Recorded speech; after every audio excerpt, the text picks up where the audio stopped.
พามาวัดทายยังมีสิทธิ์ผีแล้วจังใดมานอนหลับปองงองพี่น้องเอิ้นเมียบ้านบ่หุ่นเมียบ่แม่นสิได้เอาไว้วัดนี่บ่บาดนี่เนี่ยยังซิลิเซนแลนด์นอกใจแฟ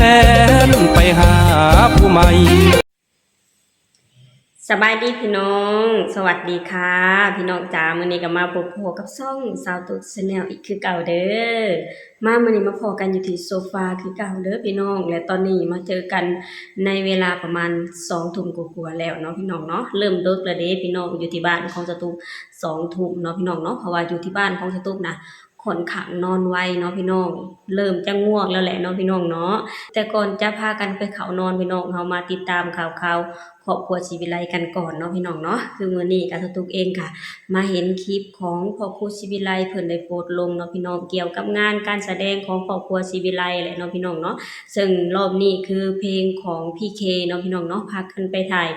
MV เนาะพี่น้องซึ่งนางเอกใน MV นี้ก็คือ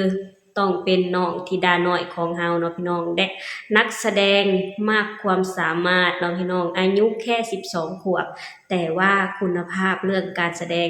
สุดยอดพี่น้องอันดับ1เลยเนาะพี่น้องเนาะน้องเองก็เป็นนางเอก MV ให้กับเพลงของ PK เนาะพี่น้องเนาะทาง PK ก็อกหักมาเนาะพี่น้องอยู่ในเนื้อเรื่องอยู่ในเพลงก็คือทาง PK ได้อกหักมาเนาะพี่น้องเนาะแล้วก็มีน้องธิดาลาวน่ะเป็นคนปลอบใจหรือเป็นเพื่อนปลอบใจเนาะพี่น้องเนาะพากันย่าง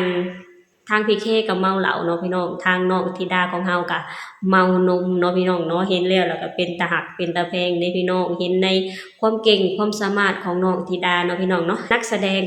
เจ้าบทบาทเนาะพี่น้องเนาะบ่ว่าจะมีเรื่องใดมาน้องธิดาของเฮาเอาอยู่เนาะพี่น้องเนาะเห็นแล้วก็มีความสุขเด้พี่น้องที่เห็นความพัฒนาของน้องธิดาของเฮาเนาะพี่น้องเนาะไหนจะเป็นการร้องเพลง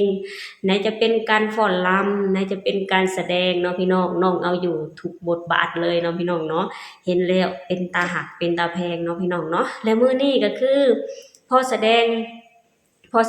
MV แล้วเรียบร้อยแล้วพี่น้องน้องก็คือสิเมื่อยสิเพลียแหละเนาะพี่น้องเนาะ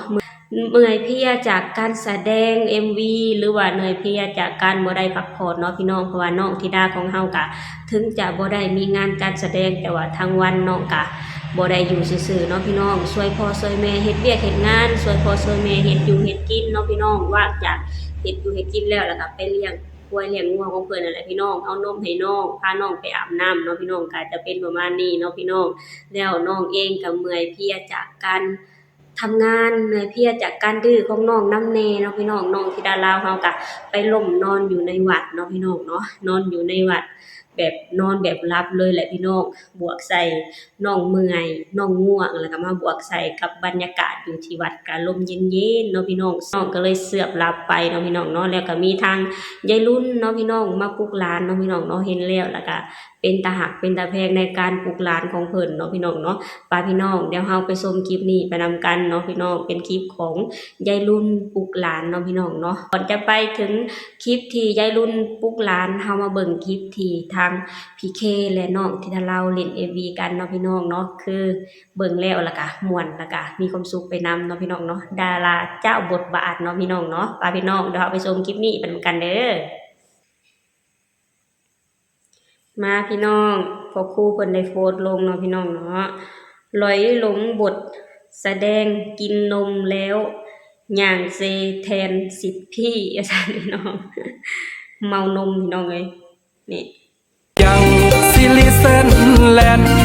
นอกใจแฟนไปหาผู้ใหม่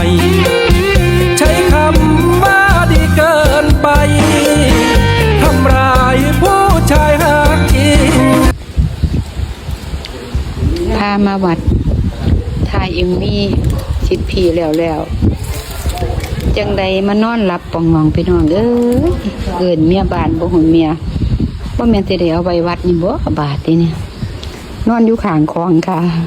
มาตีคลองเพิ่นแล้วยังได้นอนหลับจ้อยม้อยอยู่นี่ธิดาลาวกลับบ้านทุกคนขึ้นรถหมดแล้วลูกหนูจะนอนอยู่วัดกับหลวงปู่เหรอไปเมียบ้านเฮาเอาขวดน้ำด้วยลูกถือสาดขึ้นไปกลับบ้าน นี่พี่น้องคือดาราตัวหน่อยของเฮากับเมื่อยจากการแสดง MV เนาะพี่น้องก็เลยอยากมาเสื่อมรับอยู่ที่ศาลาหรืออยู่ที่วัดเนาะพี่น้องเนาะบรรยากาศก็เย็นๆแบบนี้เนาะพี่น้องน้องล้มหัวลงใส่หมอนก็ต้องรับโดนแล้วเนาะพี่น้องเนาะทางยายก็มาปลุกหลานเนาะพี่น้องปลุกหลานว่าถ้าหากว่าบ่ลุกจักเทื่อนี่สิปล่อยไว้อยู่วัดแล้วเนาะพี่น้องเนาะก็เว้าไปนำแล้วก็หยอกหลานไปนำนั่นแหละเนาะพี่น้องเนาะทางหลานก็พอได้ยินทางยายรุ่นปุ๊บเพิ่นก็ฮีฟ้าวลูกเนาะพี่น้องเนาะเบิ่งแล้วบ่ได้รับแค่เล่นๆเด้นี่พี่น้องเบิ่งจากตาเนาะพี่น้องเนาะเบิ่งจากตาเบิ่งจากหน้าก็สิบวมๆตาตุบๆเนาะพี่น้องเนาะน้องคือสิ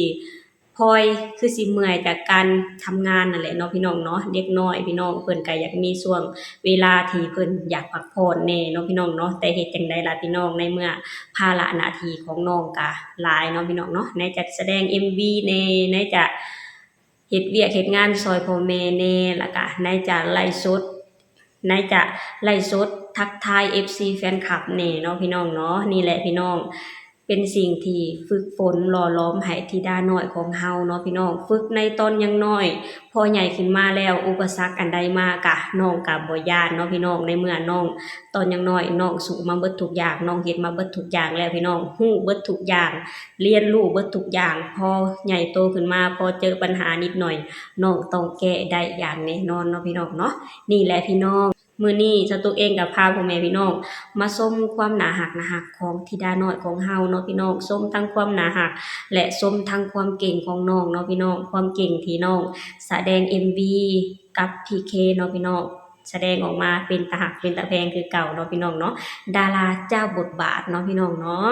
โอเคพี่น้องสำหรับคลิปนี้สตุกเองก็จะขอจบลงเท่านี้ก่อนเด้อฝากให้พี่น้องช่วยกดไลค์กดแชร์กดติดตามในช่องสาวตุก Channel เด้อ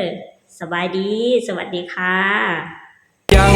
สิลิเซนแลนด์นอกใจแฟนไปหาผู้ใหม่ ใช้คำว่าดีเกินไปทำร้ายผู้ชายหากิน พามาวัดทายMV10 ปีแล้วจังใดมานอนหลับปองงองพี่น้องเอิ้นเมียบ้านบ่หุ่นเมียบ่แม่นสิได้เอาไว้วัดนี่บ่บาดนี่เนี่ยนอนอยู่ข้างคลองค่ะมาตีคลองเพิ่นแล้วจังไดนอนหลับจ้อยม้อยอยู่นี่ธิดาลาวกลับบ้าน ทุกคนขึ้นรถหมดแล้วลูกหนูจะนอนอยู่วัดกับหลวงปู่เหรอไปเมียบ้านเฮาเอาขวดน้ำด้วยลูกถือสาดขึ้นไปกลับบ้าน